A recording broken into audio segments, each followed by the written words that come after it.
तो देखिए सर, हम लोग फंडामेंटल राइट्स के अंदर मौलिक अधिकारों में आर्टिकल 12 से लेके 35 तक के गेम को खेलने वाले थे, जिसमें लास्ट क्लास में हम 22 आर्टिकल तक पहुंच चुके हैं। 12 से लेकर 22 तक हम लोगों ने पार्ट ए में अपना कवर कर लिया है। आज जो हमारा पार्ट बी हो रहा है, पार्ट 2 चल रहा है, इसमें हम लोग आर्टिकल 23 से शुरू करेंगे और अपने आर्टिकल 32 तक जाएंगे। बेली 35 तक चलो पूरे चले जाते हैं। चलो आज खींच के 35 पूरा खींच देंगे आज, ठीक। चलो चलो फटाफट देखो, जो लोग रह गए फटाफट कनेक्ट हो। सब लोग कहाँ रह गए? दिखाई नहीं दे रहे मुझे ज्यादा ज्यादा लोग। अभी रात होते ही सब सो जाते डर डर के मारे। बेटा गब्बा थोड़ी थोड़ी आ जाएगा तुम्हें खाने। देखो मेरे को क्या बताया सर जी, शोषण होना इंसान का कब शुरू होता है? जब वो 23 साल का हुआ था। तो आर्टिकल 23 और आर्टिकल 24 दो के टाइम पर सर जी क्या होगा? हमारा शोषण होना शुरू होगा, एक्सप्लोइटेशन स्टार्ट होता है। देख रहे हो छोटे बच्चे काम कर रहे हैं। ओके सर, जो छोटे बच्चे काम कर रहे हैं इसी से हम लेकर शुरू करते हैं। आर्टिकल 23 सर क्या बोलता है?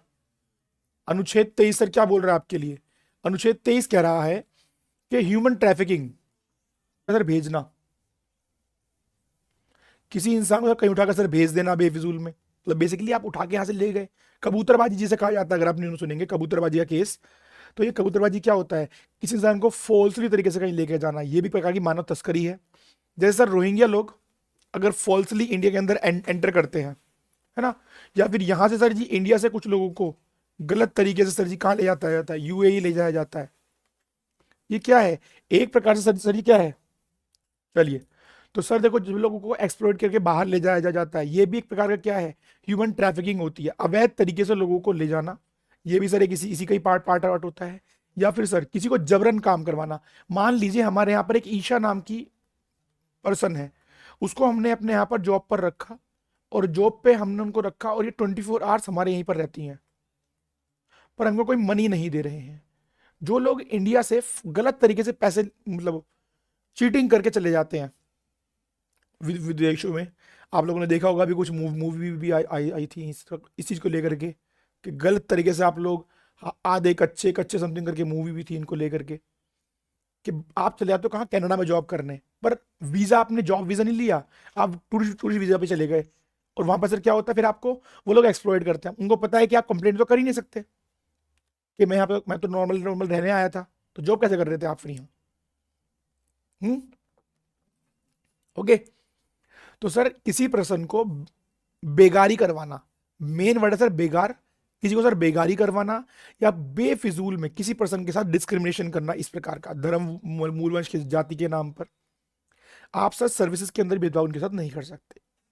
ये सर आर्टिकल आपको 23 आपको बोलता है। आर्टिकल 24 सर क्या बोलता है? देखो 23 में है बलात् श्रम, बलात् श्रम या बेगार था उसमें। 24 में सर जी क्या आती है? बाल मजदूरी आती है।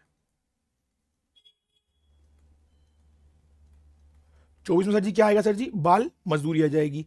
भाई कारखाने वगैरह में छोटे बच्चों को लेस देन 14 ईयर्स वालों बच्चों से काम करवाना, फैक्ट्रीज में, माइंस में, खदानों में, ये सब चीजें सर आर्टिकल 24 उसको रक्षा करती है कि आप किसी व्यक्ति को इस प्रकार से काम नहीं करा सकते गलत तरीके से। ये आपको ध्यान रखा जाएगा। ओके ओके, चलिए फिर आगे की सर हम लोग बात करते हैं जरा। हमने क्या कहा सर जी? 25 साल जब आपकी उम्र हो जाएगी तो आपको समझ में आता है हे भगवान ही सबसे बड़ा रास्ता है, तो आप भगवान के पास आ जाओगे। ध्यान है, आर्टिकल 25 से लेकर के आर्टिकल 28 तक जो भी सर बात होगी धर्म के बारे में बात होगी, है ना। और फिर सर जी 29-30 में सर जी क्या था? संस्कृति थी। और सर जी आर्टिकल 32 में सर जी क्या था? जब हमें दिक्कत लगेगी तो उनको ठीक करेंगे। तो आइए, तो पहले 25 से 28 में चलते हैं। तो सर जी धर्म की स्वतंत्रता इसमें होती है, धार्मिक धर्म की स्वतंत्रता, right to freedom of religion. भाई आप कोई भी धर्म मानो, किसी भी धर्म की पूजा करो, ये आपके पास अलाउड है, आप कुछ भी कर सकते हो, मना नहीं कर सकता। कोई व्यक्ति आपको जबरन नहीं बोल सकता कि आप सिर्फ अल्लाह को मानिए, आप सिर्फ ईश्वर को मानिए, आप सिर्फ भोले बाबा को मानिए, आप सिर्फ ईसाई को, क्रिश्चियनिटी को मानिए। ऐसा कोई आपको कुछ फोर्स नहीं कर सकता, ठीक है। आप इसके लिए स्वतंत्र हैं, मुक्त हैं हमेशा इस चीज के लिए। आइए सर, तो आर्टिकल 25 से शुरुआत करते हैं। Freedom of conscience and free profession, practice and propagation of religion. मतलब कि सर जी किसी भी धर्म का अंतकरण करने की स्वतंत्रता, मानने की स्वतंत्रता, धर्म की स्वतंत्रता, व्यवसाय आप उनको अभ्यास करने की स्वतंत्रता, प्रचार करने की स्वतंत्रता, आप उनको कैसा यूज करते हो, किसको आपने स्वीकार रख रखा है, किसको आप प्रचार करते हो, सभी चीजों का सर आपको अलाउड है। पर ध्यान रहे, हम अगर अपने धर्म का प्रचार प्रसार करते हैं तो किसी दूसरे का डिफेम ना करें, किसी की रिलीजन को, ये भी ध्यान रखें। ठीक है सर। तो सर लोक व्यवस्था, नैतिकता, स्वास्थ्य या इन भागों के उपबंधों में अधीन रहते हुए सभी व्यक्ति समान रूप से अंतकरण की स्वतंत्रता लेता है। कोई भी पर्सन हो, धर्म को मानने, उसका अभ्यास करने, उसका प्रचार करना। देखो मिशनरी जो सिस्टम था, मिशनरी हमारे इंडिया में अलाउड क्यों है? इंडिया में मशीनरी अलाउड क्यों है? Why machinery is acceptable? अब सर मशीनरी क्या होती है? मशीनरी जब क्रिश्चियन लेकर आए थे, क्रिश्चियन मशीनरी क्या थी? तो क्रिश्चियन मशीनरी क्रिश्चियनिटी को प्रसार करने के लिए एक लाया गया तरीका था, जिसके अंदर मिशन मशीनरी के तहत लोगों को ईसाई धर्म में जाने के लिए प्रेरित किया जाता है। तो वो अलाउड क्यों है? आर्टिकल 25 अलाउड करता है कि आप अपने धर्म का प्रचार प्रसार कर सकते हो। ठीक। तो सर मशीनरी अलाउड करते हैं। बताना जरा, भारत में क्रिश्चियन क्रिश्चियन की मशीनरी कब आई थी? बताना मुझे कोई बच्चा, क्रिश्चियनिटी की मशीनरी भारत में कब आई थी? ओके बताइएगा मुझे। ओके सर याद रहे, चलो कुछ और। हाँ, धर्म की स्वतंत्रता का मतलब साथ साथ एक और ये बात भी है कि कोई स्टेट, भाई देखो स्टेट किसी धर्म को नहीं मानेगा। No state shall be a particular religion, किसी कोई रिलीजन धर्म। चलिए, हाँ सर कोई भी स्टेट का सर देखो कोई रिलीजन नहीं होता, परंतु उसका मतलब ये नहीं है कि सर जी कोई भी स्टेट जो है वो रिलीजन को मानेगा नहीं। देखो स्टेट सभी रिलीजन का इक्वली रेस्पेक्ट करेगा, ये ध्यान रहे। सरकार हर धर्म का बराबर का सम्मान करेगी, इसका मतलब ये सरकार मानेगी ही नहीं। ठीक है, यही फर्क है फ्रांस की डिफरेंसेस में और हमारे के थोड़ा सा विभेदों के बीच। ठीक, अगला देखो सर, इसके अंदर क्या बात बताई गई है? किसी भी आर्थिक, वित्तीय, राजनीतिक या अन्य धर्मनिरपेक्ष गतिविधि को विनियमित या प्रतिबंधित करना जो धार्मिक अभ्यास से जुड़ा हो सकता है। तो गवर्नमेंट किसी भी ऐसे काम के पीछे फंडिंग वगैरह किसी काम को, ऐसे किसी काम को बैन भी कर सकती है जो किसी धर्मनिरपेक्ष की गतिविधियों के खिलाफ हो। अगर कोई धर्म का प्रति भेदभाव हो रहा होगा तो उसके काम को धार्मिक अभ्यास से उनको वो बैन भी कर सकती है। ठीक है, ये बात भी ध्यान रखिएगा। अगला सर जी, सामाजिक कल्याण और सामाजिक सुधार के उपबंध करना। देखो आप जितने भी सामाजिक कल्याण के कार्य और सामाजिक सुधार के काम हैं, इन कामों को भी करके करते रहोगे। ठीक है, जैसे कि एग्जांपल के लिए हमारे यहाँ कहा जाता है हिंदू टेम्पल्स, हिंदू टेम्पल्स में कोई एक कास्ट एंटर नहीं कर सकती। ये कह दिया गया कि नीचे दलित इसमें एंट्री नहीं करेंगे। तो आर्टिकल 25 बोलेगा कि स्टेट क्या कर रहे हो भाई, ये तो गलत बात हो जाएगी। तो स्टेट की जिम्मेवारी है इस तरह के काम को ना होने देना, कि नहीं जी फलाने फलाना फला जात का व्यक्ति उस मंदिर में नहीं जाएगा। तो इस चीज के लिए गवर्नमेंट उसको ध्यान रखेगी। वहीं सर एक और खास बात, पर हमारी सरकारें कहीं ना कहीं भूल जाती है कि हम लोग हिंदू टेम्पल्स के तो बहुत सारे केस कर देते हैं, बट वहीं अदर रिलीजन, चाहे वो कोई और रिलीजन हो, मैं खुलकर नाम नहीं ले रहा हूं, अगर कोई और रिलीजन हो उसके अंदर अगर महिलाएं उनकी धार्मिक पूजा स्थल पर नहीं जाती तो हमारी सरकार उसके साथ नहीं बोलती, पता नहीं क्यों। ठीक है ना, बस ये यहां पर यही लिखा गया है, हिंदुओं के सभी वर्गों के लिए खोल देना है। ठीक है, बाकी धर्मों के लिए नहीं लिखा गया, पता नहीं ऐसा क्यों।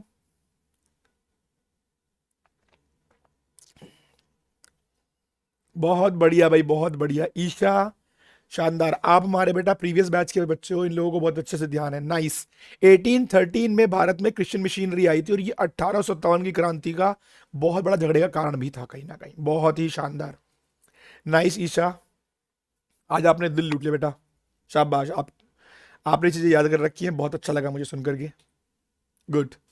वहीं सर आर्टिकल 26 सर जी क्या बोलता था? Freedom to manage religious affairs. आप अपने धार्मिक क्या कर सकते हो जी? धार्मिक मामलों का प्रबंधन करने की स्वतंत्रता है, उनका मैनेजमेंट कर सकते हो किसी भी प्रकार से। ठीक है, देखो कोई भी सर जी मेंटेन कर सकते हो इंस्टीट्यूशन, रिलीजियस चैरिटेबल पर्पस। आप धार्मिक या फिर क्या कह सकते हो संस्थाओं को धर्मार्थ के लिए, धर्मशाला धर्मार्थ के लिए आप चीजों को, संस्थाओं को बना सकते हो। सर जी कोई भी affairs in matter of religion, किसी भी प्रकार के सर जी विषय के मामलों में, अपने धर्म के विषय के मामले में कोई भी मैनेजमेंट सिस्टम कर सकते हो अपने लिए खुद का। एक धर्म के नाम पर वहां की सर जी मूवेबल और इमूवेबल प्रॉपर्टी, चल अचल संपत्ति को अर्जित कर सकते हो। भाई मंदिर है, मंदिर के अंदर डोनेशन आता है ना, मंदिर को अलाउड है ना सर जी लैंड खरीदना, लिखा गया है ना, सब चीज अलाउड है। और addition such as property by the law, और ऐसी संपत्ति का विधि द्वारा प्रशासित करना, और जो भी आपकी प्रॉपर्टी मिलेगी आप उसको नियमित द्वारा ही फॉलो करेंगे। जैसे जी वक्फ बोर्ड, या फिर बड़ा न्यूज में आप लोग सुन रहे होंगे, वक्फ बोर्ड ये क्या है? रिलीजियस अफेयर्स करने के नाम पे ही उनको जो आजादी मिल गई है ना, उसी का फायदा उठाया जाता है हमारे यहाँ। तो subject to public order, morality, health, every religious denominations, any selection of the shall be right. हर व्यक्ति को अधिकार है कि वो अपने धार्मिक प्रकार के, क्या बोल सकते हैं, फंक्शंस को करने का, मैनेजमेंट करने का उसका पूरा पूरा राइट होता है। सर 25 में क्या है? आप कुछ भी मानो, प्रचार प्रसार करो। 26 में क्या है? उसका प्रबंधन करना, उसका मैनेजमेंट करने का आपके पास पूरा पूरा छूट होता है। अभी याद करेंगे हम लोग हैंड टू हैंड इसको। सर 27 के साथ ट्रिक देखो, ट्रिक क्या है? टैक्स। 27 को सिंपल समझो जी, tax. Sir ji freedom as to payment of taxes for the promotion of particular region, किसी धर्म विशेष को बढ़ावा देने के लिए करों के भुगतान के बारे में स्वतंत्रता। तो टैक्स के अनुसार उनको फ्रीडम मिली होती है। आइए सर जी, किसी भी व्यक्ति को आप किसी भी कर भुगतान के लिए मजबूर नहीं करोगे। किसी आय विशेष रूप में किसी विशेष धर्म या धार्मिक संप्रदाय के प्रचार कर रख रखाव के लिए खर्च के भुगतान का मतलब एक नियमन, एक रिलीजियस डोमिनेशन बनाया जाएगा, प्रोसेस बनाया जाएगा। सिंपल भाषा में बोलूं, देखो काफी सारे संगठनों को करों के अंदर छूट दी जाती है, टैक्स में रिबेट्स दिए जाते हैं रिलीजियस अफेयर्स के लिए। रिलीजन में सर जी टैक्स कलेक्शन के लेकर के मुद्दे जितने भी होते हैं वो सारे सर जी आर्टिकल 27 में लिखे होते हैं। उनको आजादी मिली हुई है, फोर्सफुल नहीं हो सकता उनके साथ। वहीं सर जी 28 में क्या है? Okay, freedom as to attendance at religious instructions and religious worships in a certain education institutions. अरे यार यही तो एक मुद्दा है सबसे बड़ा। आज थोड़े लोगों को कुछ गुस्सा भी आ सकता है, अगर गुस्सा आ जाए तो बेटा कोई बात नहीं। मैंने क्या बताया सर जी, 25 में कोई भी धर्म मानो, 26 में उसका मैनेजमेंट कर लो, 27 में से उसका टैक्स कर लो, और 28 में सर उसका कहीं ना कहीं एजुकेशन से संबंध कर लेंगे आप, उसका एजुकेशनल इंस्टीट्यूशंस, संस्थाओं से संबंध होगा। देखो, राज्य निधि से पूर्णतः अनुरक्षित किसी भी शिक्षण संस्थान में कोई धार्मिक शिक्षा नहीं दी जाएगी। अगर कोई ऐसी धार्मिक संस्था है जो सरकार के फंड के द्वारा चलाई जाती है तो उसमें किसी प्रकार के कोई धर्म का ज्ञान नहीं दिया जाएगा। ये बात की जिम्मेवारी आपको आर्टिकल 28 कहता है। परंतु कुछ लोग बोलेंगे सर जो गवर्नमेंट सपोर्टेड फंडेड मदरसा होते हैं सर जी, उसके अंदर तो सर एक स्पेसिफिक धर्म का ही कुछ ज्ञान पढ़ाया जाता है। बात करेंगे, अभी चिंता ना करो, इसके बारे में भी बात करेंगे। सर क्रिश्चियन मिशनरी जो स्कूल होते हैं उनमें क्रिश्चियनिटी को ही फोकस किया जाता है, बच्चों को रिलीजन बहुत सिखाया जाता है। हाँ जी बिल्कुल सिखाया जाता है, यही आपको फ्रीडम देती है, पर वो गवर्नमेंट कंट्रोल्ड होने चाहिए पहली बात तो। स्टेट, और बताऊंगा उनको कैसे क्यों पावर मिली, आर्टिकल 29 में लिखा है उसका जवाब। ठीक है, सुनिएगा ध्यान से। सर जी कोई आर्टिकल वही इसका पार्ट ए भी है इसका एक, शिक्षा संस्थानों में लागू नहीं होगा जो राज्य द्वारा प्रशासित है किंतु ऐसे विन्यास न्यास के अधीन स्थापित की गई हैं जहां देखो धार्मिक शिक्षा को आपको फॉलो नहीं कराना है, बस आपको ये ध्यान रखना होता है, मेनली यही टारगेट है इसका। ठीक है, सबको समझ में आ गए यहां तक 28 तक या नहीं? जल्दी बोलो सर। बहुत सिंपल सिंपल थे, देखो सर 23 में सर जी जबरन किसी से काम नहीं कराओगे और लोगों को ह्यूमन ट्रैफिकिंग नहीं करोगे। 24 में सर जी क्या होगा, छोटे बच्चों को जबरन आप उनसे काम नहीं कराओगे। 25 में सर आप कोई भी धर्म मानो, किसी प्रकार उसका पालन करो, प्रसार करो, कुछ भी करो। 26 सर आप उसका कितना भी मैनेजमेंट करने की पूरी व्यवस्था, प्रबंधन, मेले, कुछ भी संगठन करने का आपका काम कर सकते हो। 27 सर जी टैक्स से संबंधित जितने भी मुद्दे हैं इन सबको रखा जाता है। और 28 में सर जी क्या होता है, 28 में जितने विषय राज्य के द्वारा किसके संबंधित में सर जी, एजुकेशन संस्थाओं के संबंधित में होते हैं, उनके अंदर लिखा गया। ठीक है जी, ध्यान रखिए। तो सर हमने आर्टिकल 23 से लेकर के आर्टिकल 28 तक सर हम आराम से आ गए। अब अगला पार्ट सर जी क्या आने वाला है, आर्टिकल 29 और आर्टिकल 30। ये सर जी किससे था सर जी, कल्चर से था, संस्कृति से था, कल्चर एंड एजुकेशन राइट्स। ठीक है, संस्कृति एवं शिक्षा के जो अधिकार हैं उनके बारे में बात कर लीजिए। बहुत बढ़िया बेटा। देखो, protection of interest of minorities, ये है वो कानून जिसके कारण आप लोग कभी वो बात सोचते हो कि सर मदरसा तो सब सरकार ने मना कर रखा है, तो मदरसा में आपने कैसे पढ़ा दिया धर्म के बारे में? तो मदरसा सर इस प्रकार से पढ़ाया गया है। आर्टिकल 29 ये राइट दे देता है उनको, protection of interest of minorities. मतलब कि सर जी जो अल्पसंख्यक हैं उनके हितों का, उनके जो भी उनके लाभ है सर, उनका संरक्षण करना है। ये जिम्मेवारी सर किस में लिखी गई है? आर्टिकल 29 में लिखी गई है। जैसे कि देखो, भारत के राज्य क्षेत्र या किसी भाग में कोई भी निवासी नागरिकों के किसी अनुभाग को जिसका कोई विशिष्ट भाषा, लिपि या संस्कृति है, उसे बनाए रखने का अधिकार होगा। अच्छा, एक क्वेश्चन पेपर में आया था मेरे, जब हम लोग बहुत डीपली प्रिपेयर करते थे तो हमारे स्कूल में एक टेस्ट में हम लोगों ने क्वेश्चन बनाए थे अच्छे अच्छे। उसमें क्या था कि माइनॉरिटीज हमारे इसमें कितने प्रकार की मानी गई हैं? तो सर माइनॉरिटी सर 3 प्रकार की है, लैंग्वेज, स्क्रिप्ट एंड कल्चर। ध्यान रहे, ये क्वेश्चन बहुत इंपॉर्टेंट है, बहुत डीप है। कई बार लोग गलती करके आते हैं, पता नहीं कितने प्रकार के। सर जी लैंग्वेज, स्क्रिप्ट और कल्चर के आधार पर माइनॉरिटी मान रखा है इन्होंने यहाँ पे, है ना।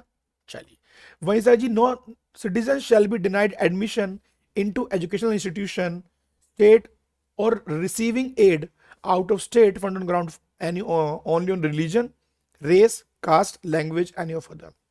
सर जी किसी नागरिक को राज्य द्वारा पोषित या राज्य निधि से सहायता प्राप्त करने वाले किसी शिक्षण संस्थानों में आप किस कितने आधार पर सर जी, धर्म, मूलवंश, जाति, भाषा या इससे सर किसी प्रकार से आप उन्हें आप बैन नहीं कर सकते। ना सर रिलीजन के आधार पर, धर्म के नाम पर, ना जाति, ना नस्ल, ना भाषा, किसी भी प्रकार के सर आप उसे बैन नहीं कर सकते कि आपको एडमिशन नहीं दिया जाएगा। देखो बार बार एक वर्ड का प्रयोग कर रहे हो आप लोग, क्या? राज्य निधि से सहायता प्राप्त। जहां सर गवर्नमेंट ने पैसे दे रखे हो, जहां सर गवर्नमेंट ने पैसे दे रखे हो, प्राइवेट वाले ये काम कर सकते हैं। समझ रहे हो? मतलब हमारे यहाँ पे कुछ देखो, हर चीज में लूप होल्स होते हैं, हर चीज में बेटा। वही सर आर्टिकल 30 सर क्या बोलता है?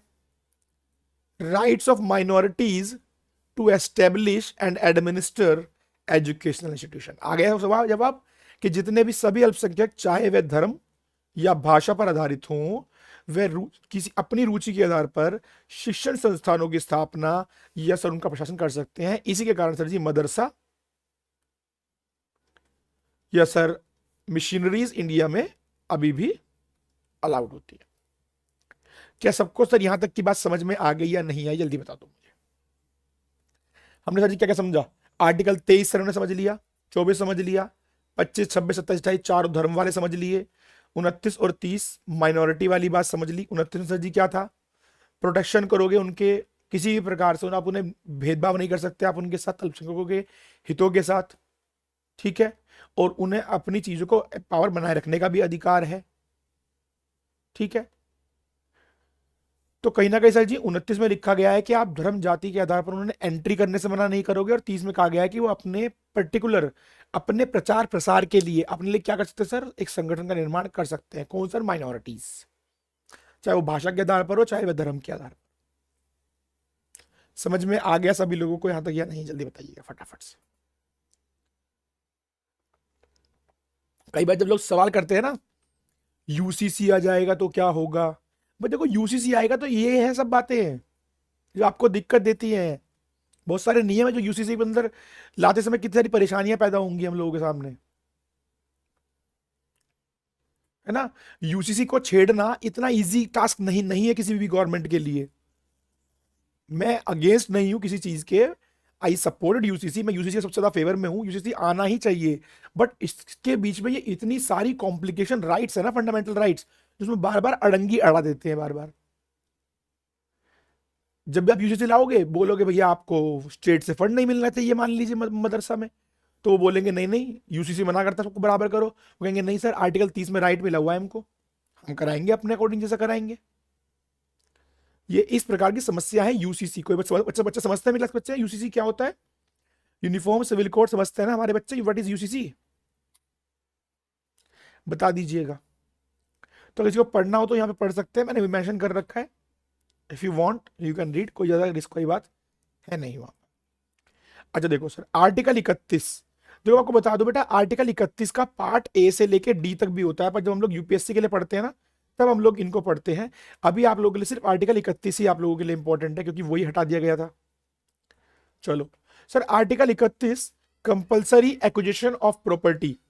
संपत्ति का अनिवार्य अधिग्रहण का अधिकार आर्टिकल 31 में हुआ करता था। सर इस अधिकार को हम लोगों ने बदल दिया, परिवर्तित कर दिया, और सर जी आर्टिकल 31 को कन्वर्ट करके हम लोगों ने उसको आर्टिकल 300A बना दिया, जो कि सर पहले एक हमारा फंडामेंटल राइट हुआ करता था, मौलिक अधिकार हुआ करता था। आज ये केवल हमारा एक फाइनेंशियल राइट है। फाइनेंशियल बोल दो या फिर लीगल राइट बोल लीजिए,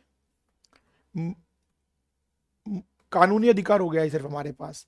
सर ये कब परिवर्तन किया गया था? ये सर जी 44, ये डायरेक्ट क्वेश्चन है, 44 संशोधन 1978 में इसको सर संशोधित किया गया था। आज का क्वेश्चन आप लोगों के वीडियो में जो कमेंट करके जाओगे, who was the prime minister, who was the PM at the time of 44 amendment? यहां नहीं करेगा कोई भी आंसर, ये आपको वीडियो के ओवर होने के बाद कमेंट बॉक्स में सब लोग आंसर लिख के जाएंगे कि 44 संविधान संशोधन जब हो रहा था तो सर उस समय भारत का प्रधानमंत्री कौन था? ठीक है, चलो प्रेसिडेंट बताओगे, चलो साथ में सॉरी पीएम प्लस प्रेसिडेंट दोनों बता दो आप। ठीक है, दोनों बताना मुझे, और मुझे कमेंट में चाहिए। ये क्वेश्चन इस तरह क्वेश्चन एग्जाम में आते हैं, इसीलिए पूछ रहा हूं। मेरे को शौक नहीं है फालतू के सवाल आपसे उल्टे सीधे सवाल करने का। ठीक है, क्योंकि जब अब मैं टेस्ट लगाऊंगा फंडामेंटल राइट्स का, मैं कोई टेस्ट लगाने वाला हूं, उसका फंडामेंटल टेस्ट लगेगा इसके बाद, तो मैं देखूंगा कितने बच्चे फंडामेंटल राइट्स पढ़ रहे हैं। ठीक है ना? चलिए सर जी, अगला question, right to constitutional remedies, article 32। मैंने कहा जब आप 32 पे पहुंचोगे तो सर जी क्या हो जाएगा, हम सर जी संविधान के अंदर उपचार करने लगेंगे। क्या करने लगेंगे सर संविधान में? सर जी उपचार करने लगेंगे। मुझे बताओ सब लोग यहां तक की बात समझ में आ गई है या नहीं आई? जल्दी बोलो फटाफट से, चलो। तो ऐसा देखते हैं। सर आर्टिकल 32 में इस भाग के द्वारा प्रदत्त अधिकार है। सर ये इसके अंदर आर्टिकल 32 में सुप्रीम कोर्ट को यह अधिकार दिया गया है कि जब किसी इंसान का फंडामेंटल राइट्स, मौलिक अधिकारों का हनन होता है तो वह उनके खिलाफ आर्टिकल 32 का प्रयोग करते हुए रिट जारी कर सकता है, और रिट जारी करके मौलिक अधिकारों की रक्षा करेगा। ये जिम्मेवारी सर किसकी है? Sir only on supreme court की है। ठीक है, अच्छा जी, तो सर मुझे एक बात बताओ, मैं अभी चलो 2 मिनट बाद में क्वेश्चन पूछ लो, ध्यान सुनना, फंडामेंटल राइट जो मैं बोल रहा हूँ ना पूरा ध्यान सुनना, और मुझे बताना फिर इसके बारे में जो मैं आपसे पूछूंगा थोड़ी देर में। ठीक है सर, कॉन्सेंट्रेट ध्यान रखना। सर इसमें बताई गई है रिट्स। रिट्स मतलब कि सर जी लेख, तो सर जी 5 प्रकार के लेख बताएंगे सर जी आर्टिकल 32 में, क्योंकि सर ये 5 प्रकार के ये होते हैं लेख, हैबिबस करप्स, बंदी प्रत्यक्षीकरण, मैंडेमस, परमादेश, प्रोहिबिशन, निषेध, सिरेरियो, उत्प्रेषण, क्वो वारंटो, सर अधिकार प्रच्छा। आइए तो सर एक एक करके इसको समझने की कोशिश करते हैं। हैबिबस करप्स, बंदी प्रत्यक्षीकरण, हमारा पहला अधिकारों को बचाने वाला हमारा लेख जो सुप्रीम कोर्ट जारी करता है वो क्या है? आइए अब जरा लोगों की कहानी पर चलते हैं। मान लीजिए 2 पर्सन है, एक पर्सन सर जी जिसका नाम क्या सर जी? पर्सन का नाम सर सुयश, सुयश और सचिन 2 भाई हैं। ठीक है सर, सर सुयश इनको पुलिस वाले किसी केस के अंदर उठाकर ले गए। ठीक है, और सुयश को सर 2 दिन से उन्होंने जेल के अंदर बिना किसी कारण के रखा हुआ है। ठीक है, तो सचिन सर ऐसे में कहां जाएगा? सचिन सर कोर्ट जाएगा, और कोर्ट जाकर के बोलेगा कि सर मेरे भाई को जबरन मोर देन 24 आवर्स से पुलिस ने अपने पास हिरासत में रखा हुआ है। तो वो क्या करेंगे सर? कोर्ट पुलिस को ऑर्डर करेगी कि हाँ भाई हैबिबस करप्स विद इन 24 आवर्स, 24 घंटों के अंदर अंदर यह शरीर धारण, मतलब शरीर को सामने प्रस्तुत करो, टू हैव द बॉडी, शरीर मेरे सामने प्रस्तुत। तो 24 आवर्स के अंदर पुलिस की जिम्मेवारी होती है कि आपको किसके सामने सर? मजिस्ट्रेट के सामने पेश किया जाए। उसके बाद अगर 24 घंटे से ऊपर आपको जेल में बिना किसी कारण के नहीं रखा जा सकता जब तक आपको कोर्ट नहीं ले जाया जाएगा। ये सर आपका पहला होता है। ठीक है जी, पहला समझ में आया सबको या नहीं? ठीक है जी सर, ठीक है। देखो परमादेश, वी कमांड, मान लो हमारे पास ईशा, हमारे ट्यूशन आती है, हमारे ट्यूशन सेंटर पर पहुंचती है ईशा। और ईशा जो कि बहुत वेल है, फाइनेंशियली बहुत स्टेबल है, परंतु सर ईशा ने उस दिन ऑफिस में आके कुछ बदतमीजी कर दी। ठीक है, सोचना एक बार। ईशा ने ऑफिस में आके कुछ बदतमीजी कर दी, मतलब कुछ उल्टा बोल गई हमारे ऑफिस डिपार्टमेंट से, मान लीजिए। और हमारे ऑफिस में मना कर दिया, ऐसा है हम आपको नहीं एडमिशन देंगे अपने यहाँ। तो अगर ऐसे में सर ईशा कोर्ट चली जाए और कोर्ट में भी बात प्रूफ नहीं नहीं कर पाए ना कि ईशा ने कुछ किया था ऐसा, या ईशा को सर हमने सर्विस देने से मना कर दिया, क्या बोल करे, हम लेडीजों को एंट्री नहीं देते अपने यहाँ, हम लेडीजों को अपने यहाँ पर पढ़ने नहीं देते, हम मेल मेल को पढ़ने देते हैं। तो कोर्ट क्या करेगा, कोर्ट हमको ऑर्डर देगा कि वो भैया परम आदेश, हमारा मैंडेमस, हम आदेश देते हैं, हम आज्ञा देते हैं कि ये काम हो, आपको, आप इन्हें सर्विस से वंचित नहीं रख सकते, आपको इन्हें सेवाएं देनी होंगी irrespective their gender, caste, religion, colour, आप भेदभाव नहीं करोगे, आपको क्या करना होगा, आपको इन्हें ये पावर देनी ही होगी। ठीक है ना। तो सर जी सेकंड वाले सर जी क्या बताया गया है कि सर जी हम आदेश देते हैं कि सर जी आप ऐसा नहीं कर सकते। ठीक है, चलो ठीक, ओके। अगला है सर जी, एक तरह सर जी प्रोबिशन, मना करना। देखो कोर्ट्स, सुप्रीम कोर्ट छोटे अपने जितने भी हाई कोर्ट या डिस्ट्रिक्ट कोर्ट्स को, जो जिला कोर्ट्स होते हैं, इस तरह कोर्ट्स को जैसे इजीली मना कर सकती है, किसी चीज को करने के लिए किसी भी ऑर्डर पे मना कर सकती है कि ये काम नहीं होगा भाई, ये हम आपको ऑर्डर देते हैं कि आप ये काम नहीं कर सकते। ठीक है, जैसे को हम एग्जाम्पल लेके लेके चल सकते हैं, किस किस का एग्जाम्पल लें, मान लीजिए अब की बार किस किस को ले दें भैया, छवि और अनमोल को ले लेते हैं इस बार जरा एग्जाम्पल के अंदर। मान लीजिए सर जी छवि और अनमोल,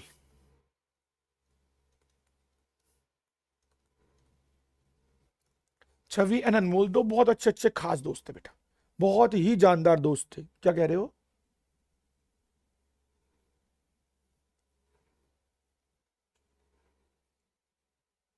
ठीक है, चलो सुनो। मान लो सर छवि ने अनमोल को, अनमोल के ऊपर छवि ने केस करा कि अनमोल ने उससे उधार लिया था और मुझे रिटर्न नहीं कर रहा है। सर मान लीजिए छवि रहती है सर दिल्ली में, ठीक है, और अनमोल रहता था सर जी कहाँ, यूपी में। और छवि ने क्या किया, छवि बहुत तेज थी, छवि ने ये केस डाला मुंबई में। तो अनमोल जाएगा कोर्ट के पास, सर ये क्या बदतमीजी है, व्हाट इज दिस, ये मुंबई में मेरे पर केस फाइल कर रहे हैं यार, ये कोई तरीका थोड़ी है मेरे को तंग करने का।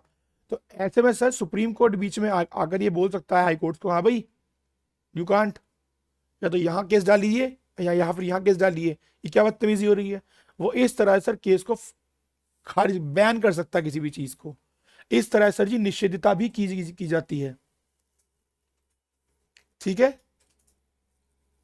तो सर और याद रहे, अगर उन्होंने कोई आदेश भी दे दिया है तो सर वो आदेश को बैन भी लगा सकते हैं, बैन लगाने की बात भी हो सकती है। ठीक है, सभी लोगों को यहां तक समझ में आई। सर वो तो पर हमारा प्राइवेट प्लेस है, नहीं बेटा श्वेत, आप ऐसा नहीं कहीं कर सकते, यू कांट डू। सोचो ना यार, सोचो, अगर ऐसा होगा तो बहुत बड़ा बड़ा सीन हो जाएगा बेटा, अगर प्राइवेट प्लेस अगर आपने मान लिया तो। बेटा प्राइवेट प्लेस इसका मतलब ये नहीं है कि तुम प्राइवेट प्लेस में किसी इंसान की लाके बेइज्जती करोगे, एक तरह से आपने इंसल्ट नहीं कर दिया आपने उस इंसान का। सोच कर देखो एक बार, जस्ट इमेजिन। मान लो सुयश ने क्या लिख दिया, सुयश ने अपने होटल के बाहर क्या लिखा, मैं आपको सोचो एग्जाम्पल देता हूँ, सुयश आपको सोचना। सुयश आपने एक होटल खोला और आपने होटल के बाहर लिख दिया dogs not allowed, cats not allowed, और नीचे लिखा जी वुमेन्स नॉट अलाउड।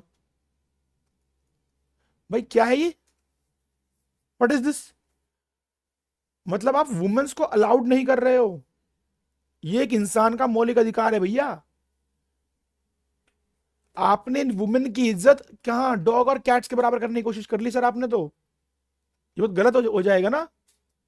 या सोचो अनमोल ने एक खोला होटल और इसका बहुत गंदा कटा था किसी जमाने में, इसका बाबू बहुत अच्छे से इसको काट के गया था। तो अब मान लीजिए सर जी अनमोल ने होटल खोला और लिख दिया कि जो सिंगल लोग जो आते हैं इनको एंट्री नहीं दूंगा अपने यहाँ, सर्विस नहीं मिलेगी उसे अपने यहाँ। ये यार गलत हो जाएगा, ठीक है। या डबल लोगों को एंट्री नहीं मिली, महिलाओं को एंट्री नहीं दूंगा। ये बेटा अगर आप किसी ने कास्ट, जेंडर, रिलीजन, इसके बेस पे अगर आपने भेदभाव कर दिया ना, तो भैया दिक्कत हो जाएगी, ठीक। कभी सोचना बेटा ये कितना डिसरेस्पेक्टफुल होगा, है ना।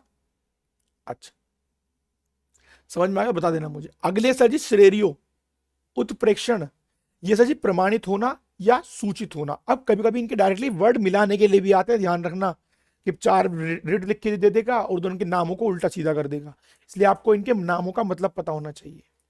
सर जी श्रेणी में सर जी क्या होता है, मान लीजिए एक कोर्ट ने कोई फैसला सुनाया, किसने, मान लो ईशा ने मुझ पर केस कर दिया, ईशा ने मुझ पर केस कर दिया, खतरनाक सा कोई बड़ा सा केस कर दिया ईशा ने, ठीक। एक सेकंड बेटा, ईशा ने मान लो मुझ पर कोई केस कर दिया, जो केस सिर्फ और सिर्फ हाई कोर्ट में किया जा सकता था, वो केस डिस्ट्रिक्ट कोर्ट में नहीं किया जा सकता था, और डिस्ट्रिक्ट कोर्ट में किया था सर ईशा ने केस, और डिस्ट्रिक्ट कोर्ट ने सर मुझे सजावार भी ठहरा दिया कि सर जी आपकी तो गलती है, आपको 3 साल की सजा सुनाई जाती है। तो ऐसे समय में सर हम सुप्रीम कोर्ट जाएंगे और सुप्रीम कोर्ट से बोलेंगे सर ये तो डिस्ट्रिक्ट कोर्ट के रेंज के अंदर था ही नहीं। तब ऐसे में सुप्रीम कोर्ट क्या करेगा, सुप्रीम कोर्ट सर इस डिस्ट्रिक्ट कोर्ट का जो फैसला है सर उसको निरस्त कर देगा। उसको लगा हाँ भाई जरा हमें जरा इन्फॉर्म करना, तुमने ये काम कैसे कैसे कर दिया, तुम्हारे राइट के अंडर तुम्हारे तो आता ही नहीं है। वो उस फैसले को सर वहीं से वहीं बैन भी कर सकता है। ये सर सिंपल पावर से सिनेरियो के अंदर उसके अंदर लिखी गई है सिनेरियो के अंदर, ओके। वहीं सर जी क्यो वारंटो, क्यो वारंटो में मान लो सचिन, सचिन की उम्र हो गई बेटा 64 ईयर्स, और ये सचिन अभी भी जनरल पोस्ट ऑफिस, जो डाक विभाग है हमारे इंडिया का, उसके अंदर सर अभी भी जॉब करता है, और कोर्ट में केस पहुंच गया, तो कोर्ट पूछेगी सचिन, सचिन हाँ भैया किस अधिकार से, भाई 4 साल ऊपर हो गए भाई, 60 साल में आदमी रिटायर होता, किस अधिकार से बैठा है तू यहाँ, अधिकार बताओ अपने, किस अधिकार से आप बैठे हो। तो अधिकार परीक्षा के नाम पर हम उनसे अधिकार मांग सकते हैं, क्या अधिकार है जो आप यहाँ बैठे हो सीट पर, समझे। तो अधिकार परीक्षा के नाम पर आप उनसे क्या मांग सकते हो, रीजन, भैया रीजन दो, कारण दो हमका। तो सर ये 5 प्रकार की रिट बनाई गई हैं जिससे कि आपके मौलिक अधिकारों की रक्षा की जा सके।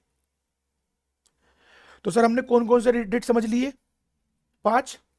एक मिनट, बंदी प्रत्यक्षीकरण, बंदी को सामने लाओ। परमादेश, हम आदेश देते हैं, ये काम होना ही चाहिए। निषेध, गवर्नमेंट किसी चीज को अगर बैन करे सर इसमें भी हो जाता है। उत्प्रेक्षण, ठीक है, एक मिनट बेटा, थोड़ा थोड़ा सा पीछे से दिख रहा है, थोड़ी सी देर की बात है बस, ठीक है। और हाँ सर, उत्प्रेक्षण का सर जी मतलब क्या होता है, अगर सरकार ने कोई मतलब फैसला दे दिया और वो उसकी लिमिट रेंज से बाहर की तरफ चला गया है, तो वो उस फैसले को बड़ा कोर्ट बदल सकता है आपके राइट्स को बचाने के लिए। और अधिकार परीक्षा, अगर आप बिना किसी फालतू के अधिकार के वहां बैठे हो, तो सर जी आप वहां से उसको पूछ सकता है वो आपसे, भैया किस अधिकार से, हाँ भैया यहाँ इधर कैसे, आपसे वो कारण पूछ सकता है, ठीक। तो सर जी ये सर जी 5 प्रकार के हमको रेट मिलते हैं आर्टिकल 32 के अंदर। अच्छा देखो, हमने अभी पढ़ा के सर जी आर्टिकल 32 जो है, आर्टिकल 32 सर जी सुप्रीम कोर्ट फंडामेंटल राइट्स के लिए, ध्यान रहे सर, सिर्फ और सिर्फ फंडामेंटल राइट्स के लिए ही ये क्या कर सकती है, रिट जारी कर सकती है। बट वहीं सर होमवर्क है ये, आज थोड़े ज्यादा होमवर्क्स हैं, बताना है कि कौन से आर्टिकल में लिखा गया है कि हाई कोर्ट भी रिट जारी कर सकता है। बट मैं आपको चीजें क्लियर कर दूं कि जो हाई कोर्ट होता है वो सिर्फ फंडामेंटल राइट्स के लिए, मौलिक अधिकारों के लिए नहीं, हमारे जो अन्य अधिकार हैं उनके लिए भी, अदर राइट्स, लीगल राइट्स के लिए भी वो आपके लिए क्या कर सकता है, other rights as well. High court sir ज्यादा रिट जारी कर सकता है सुप्रीम कोर्ट के मुकाबले। बताइएगा आप लोग मुझे, सर मुझे कौन से आर्टिकल में है ये आप मुझे कमेंट करेंगे सब लोग। आज नहीं पता है वारे, आज अनमोल को ज्यादा नहीं पता हो रहा है आज, आपका लग रहा है आज पढ़ के नहीं आए बिल्कुल भी। कमेंट करने हैं बेटा, आज मैंने आपको 2-3 क्वेश्चन दिए हैं, आज मैंने आपको 2-3 क्वेश्चन दिए हैं, और अच्छे से करके आना सब लोगों को, ठीक है। चलो सब लोग कमेंट करके जाइएगा मुझे। तो ये बात ध्यान रखिएगा, इस तरह से क्वेश्चंस एग्जाम पेपर में आने लगे हैं, स्टेटमेंट 1, स्टेटमेंट 2, इस तरह से जो क्वेश्चंस आते हैं इन पर थोड़ा नजर रखना, इस तरह से क्वेश्चंस आ जाते हैं। फिर पूछेगा इसमें स्टेटमेंट ए सही है, बी सही है, दोनों सही है, दोनों गलत है, ध्यान रखिएगा, जब मैं पूछूंगा फिर गलत ना करना। ओके जल्दी बताओ सब लोग फटाफट से मुझे। आर्टिकल 22 तक सर हम लोग, सॉरी 32 तक सर हम खत्म कर चुके हैं पूरा। रियलिटी में फंडामेंटल राइट से खत्म हो चुके हैं। इसके बाद सर जो आगे की बातें हैं वो सर क्या है, वो सर जी जल्दी जल्दी वाली है, फटाफट फटाफट करते हैं। देखो आर्टिकल 33 का लिखा है, power of the parliament to modify the rights conferred by the part in their application to forces. याद रहे, बल आदि पर लागू होने में इस भाग द्वारा प्रदत्त अधिकारों में संशोधित करने की संसद की शक्ति। ऑब्वियस सी बात है भैया, parliament have the power may by law determine what extent on their rights conferred by this part of shall in their application to. Sir ji कहाँ किस चीज को उसको लागू करना है, किस सीमा तक वह उसके अंदर अल्ट्रेशन कर सकती है। पर मैं आपको बता दूं, कभी भी पार्लियामेंट जब किसी फंडामेंटल राइट्स को मॉडिफाई करती है, अल्टर करती है, परिवर्तित करती है, तो इस बात का ध्यान रखती है कि संविधान का मौलिक ढांचा जो है उसमें छेड़ाछाड़ी ना होती हो, ठीक है। ओके, इसके अंदर को कुछ बात लिखी गई है, देखो अगर ये आपको पढ़ना हो तो पढ़ सकते हो। सशस्त्र बलों के लिए, खुफियाओं के लिए, लोक व्यवस्था बनाए रखने के लिए कई जगहों पर हम लोगों ने आर्मी से उनके राइट्स छीन भी रखे हैं। जैसे देखो ना, आर्मी को प्रोटेस्ट करने का राइट नहीं है with dress, on their duty time they can't protest, वो प्रोटेस्ट नहीं कर सकते। ये क्या है सर, ये कहीं ना कहीं एक बात दिखाती है कि हम लोग उनके राइट्स को अल्टर करके रखते हैं, बिकॉज ऑफ देयर डिग्निटी, हमें थोड़ी अपनी सिक्योरिटीज पर्पज के कारण हमें ऐसा करना भी पड़ता है, ठीक है। तो कुछ चीजें खुफिया वाले जो होते हैं उनके लिए भी करना पड़ता है हम लोगों को ऐसा, ठीक है, तो अल्ट्रेशन की जाती है। वहीं sir restriction on rights conferred by the part while martial law in force in any area. एक और बात, आर्टिकल 34 कहता है जहां जहां पर मार्शल लॉ, मार्शल नियम लागू हो जाएगा, सर जी वहां से जो अधिकार है उनके अंदर हनन होता है। देखो ये आर्टिकल मार्शल लॉ का मतलब होता है, सिंपल बात, जहां पर सेना का अधिकार आ जाता है। जब हमको आपके लिए वीडियो को बनाएंगे प्रॉपरली इसके लिए कि मार्शल लॉ, सैनिटाइजेशन, आपातकाल, ये किस प्रकार से दूसरा थोड़ा डिफरेंट है। अभी के लिए फिलहाल आप दिमाग में रखिए कि मार्शल लॉ जहां पर आर्मी अपना कंट्रोल कर लेती है, उस स्थिति में क्या होगा। देखो उपबंधों में बात होते हुए भी संसद विधि द्वारा संघ या किसी राज्य की सेवा में किसी व्यक्ति या किसी व्यक्ति को भारत के राज्य क्षेत्र के भीतर किसी भी क्षेत्र में जहां मार्शल लागू हुई थी, भरण पोषण, पुनरुत्थान व्यवस्था के संबंध में उसके द्वारा किए गए कार्य या क्षतिपूर्ति कर सकेगी, दंडादेश दे सकेगी, ठीक है, सजा देगी, जब्ती करेगी, आदेश देने का अन्य कार्य सभी मार्शल लॉ के तहत दी गई है।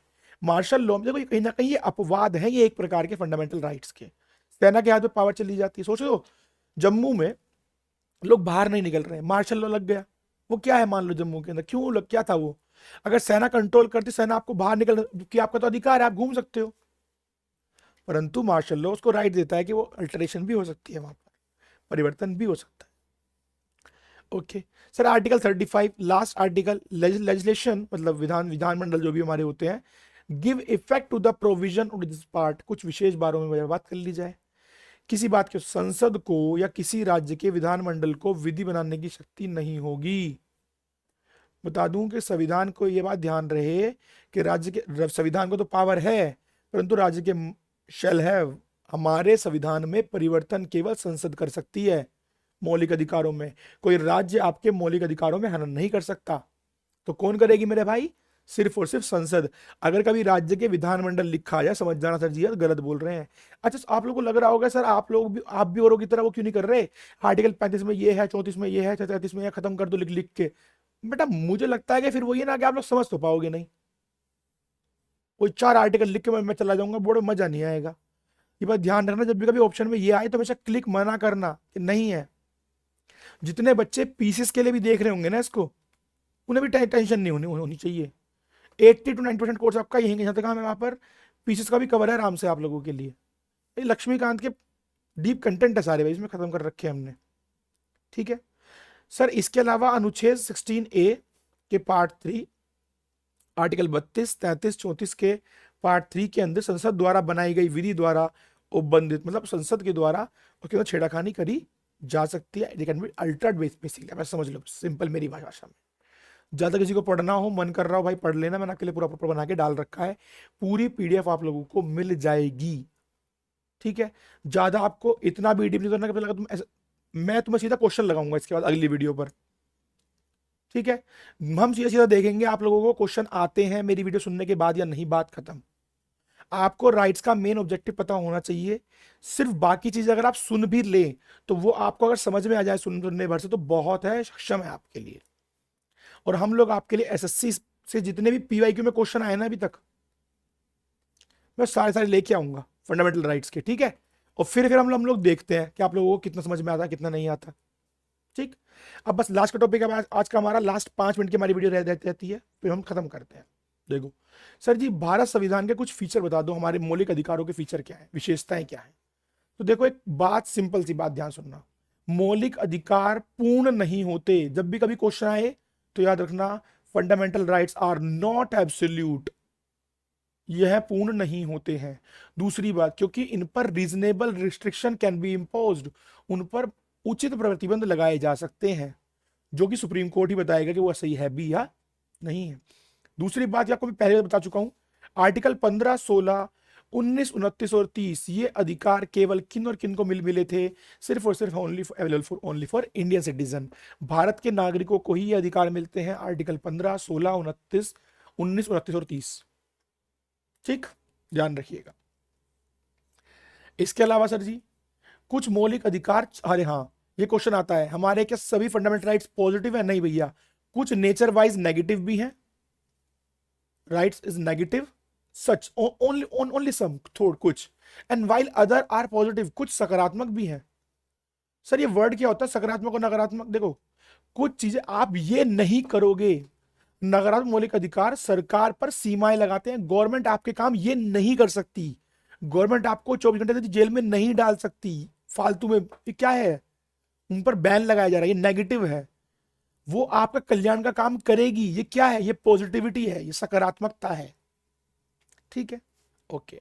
सर मौलिक अधिकार सर जी न्याय संगत होंगे सदैव, उन पर आप, मतलब सिंपल भाषा में बोलूं तो उनके लिए आप कोर्ट जा सकते हो, इन्हें आप उठा के सर जी कोर्ट ले जा सकते हो, ठीक। सर केवल संसद ही मौलिक अधिकारों को, फंडामेंटल राइट्स को बदल सकती है और कोई नहीं बदल सकता। मौलिक अधिकारों की रक्षा करने की गारंटी संविधान द्वारा दी जाती है। क्वेश्चन आता है कौन सा रक्षा कर देता है सर जी? आपकी संविधान आपको गारंटी देता है, गारंटीड बाय दी कॉन्स्टिट्यूशन, ठीक है। इसलिए एक पीड़ित पक्ष अपील के माध्यम के बजाय सीधा किसी भी उपलब्ध के लिए सुप्रीम कोर्ट से जा सकता है। हाँ देखो, जब भी कभी आपका कोई नॉर्मल केस है, पहले आप जाओगे अपने डिस्ट्रिक्ट कोर्ट, वहां नहीं होगा फिर जाओगे अपने हाई कोर्ट, नहीं होगा तब आप जाओगे अपने सुप्रीम कोर्ट। परंतु अगर आपके मौलिक अधिकारों का हनन हुआ तो आप सीधा सुप्रीम कोर्ट भी जा सकते हो, ये आपको ये भी बात पावर दी जाती है। सर अधिकांश अधिकार राज्य कार्य के खिलाफ ही होते, ज्यादातर जितने भी है ना वो गवर्नमेंट की पावर को कंट्रोल करते हैं, इसलिए थोड़ा नेगेटिव ज्यादा है। और कुछ निजी व्यक्तियों के लिए भी होते हैं, पर्सनल के लिए भी थे, जैसे कि अभी सुयश पूछ रहे थे, मैं बैन कर सकता हूं किसी को घर में एंट्री करने की, ठीक। सर संसद सशस्त्र बलों, अर्धसैनिक बलों, पुलिस बलों, खुफिया एजेंसी, इस तरह की सेवाओं के मामले में फंडामेंटल राइट्स के आवेदन को प्रतिबंधित या निरस्त कर सकती है, क्योंकि गवर्नमेंट के पास राइट है, ध्यान है ना, गवर्नमेंट के पास राइट है कि वो आर्मी, सेमी जो हमारी अर्धसैनिक होती है, जिसे हम लोग अपनी पैरामिलिट्री फोर्स या फिर armed force, intelligence agency, police force, इन सभी को सर जी हम क्या कर सकते हैं, इनके मौलिक अधिकारों को कम कर सकते हैं। और मैंने आपको क्या बताया था सर जी, जब भी कभी आपातकाल लगता है तो केवल 2 ही ऐसे आर्टिकल है जो कि हमको पूर्ण गारंटी मिलती है, आर्टिकल 20 और 21, ये कभी हमारे पास से नहीं हट सकते, बाकी सर हमारे पास से हटाए जा सकते हैं। और हाँ, आर्टिकल 19 सिर्फ विदेशी हमले के टाइम पर हटाते हैं। ये मैंने पीसीएस वालों को थोड़ा एक्स्ट्रा डाल रखा है, जो बच्चे लोग पीसीएस के लिए एग्जाम देंगे उनके लिए लाइक क्वेश्चन इंपॉर्टेंट बन जाता है।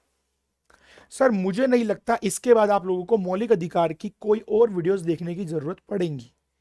आर्टिकल हम लोगों ने 1 टू मतलब 12 टू क्या किया सर, 12 हमने खत्म करना शुरू किया था। देखो सर, हमने 12 समझा, परिभाषा थी, 13 बाकी चीजें सर खत्म खत्म हो जाएंगी। फिर सर हम लोगों ने 14 टू 18 गए। फिर सर हम 19 से लेकर सर जी हम कहाँ तक गए, 19 से लेकर सर हम कहाँ तक गए सर जी, 22 तक गए। फिर सर जी हम कहाँ तक गए, 23 से लेकर 24 तक गए। फिर सर हम कहाँ तक लेकर गए, 25 से लेकर 28 तक लेकर गए। फिर सर हम कहाँ गए, 29 और 30 लेकर गए। फिर सर हम कहाँ ले गए, 32 ले गए। Right 1, right 2, 3, 4, 1 2 3 5 6। इसके बाद सर जी 33 हम लोगों ने पढ़ा, 34, 35। ध्यान है सर जी, यहाँ सबको बराबर मिलता है, बचपन में सब बराबर रहते हैं। जब सर आप बड़े हो जाते हो 19 से लेके 20 के बीच में, तो आपके अंदर लगता है कि नहीं, माँ बाप से आजाद होऊंगा, सीना फाड़ के दिखा देते हो कि मैं बहुत ताकतवर हूँ। तो यहाँ आप आज़ादी वाली बात करते हो। जब आप अपने आप को कुछ ज़्यादा आज़ाद समझने की कोशिश करते हो, फिर जो तुम्हारा कटता है तो फिर तुम्हारा क्या है, तुम्हारा शोषण होने लग जाता है। फिर तो लगता है यार हमारा बहुत शोषण हुआ। फिर तुम्हें भगवान धर्म के याद आ जाती है तुम्हें, यार क्या भगवान के घर चलो चुपचाप। जब वहां पहुंचो तो तुम्हें दिखाई देता है यार हमारे तो कल्चर का, संस्कृति का बड़ा विनाश हो गया। जब सर उसका नाश होता है, फिर सर जी आप उनका उपचार करने लग जाते हो, उनका सर आप उपचार करने लग जाते हो।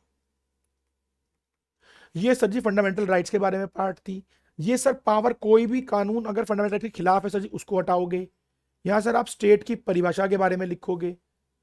यहाँ सर जी हमारी सुप्रीम, यहाँ पर मार्शल लॉ आ जाता है आपके लिए। ये एक्स्ट्रा पार्लियामेंट्री फोर्स देते हैं कि parliament only can be powered. यहाँ सर जी उनके अधिकार हटाने की बात की जाती है। टोटल मिला के सर जी 12 से 35 मैंने पूरे एक पन्ने पर मैंने आपको बोल दिया। जिस बच्चे को बहुत ज़्यादा जल्दी है, बहुत ज़्यादा जल्दी रहती हो भाई, ये देख लेना। और जब इनका एक्सप्लेनेशन पार्ट में बोल रखा है मैंने, वहां थोड़ा सा सुन लेना। क्या सभी लोगों को समझ में आ गई मेरी बातें या नहीं? 12, 13, 14, फिर 18, फिर 19 से 22, 23 से 24, 25 से 28, 29 से 30 और 32, फिर 33, 34, 35। सर जी कोई आर्टिकल छोड़ा ही नहीं हमने क्लेश करने के लिए आपके लिए। अब जल्दी बताओ सबको समझ में आ गया कि नहीं आया, मुझे जल्दी बोलो।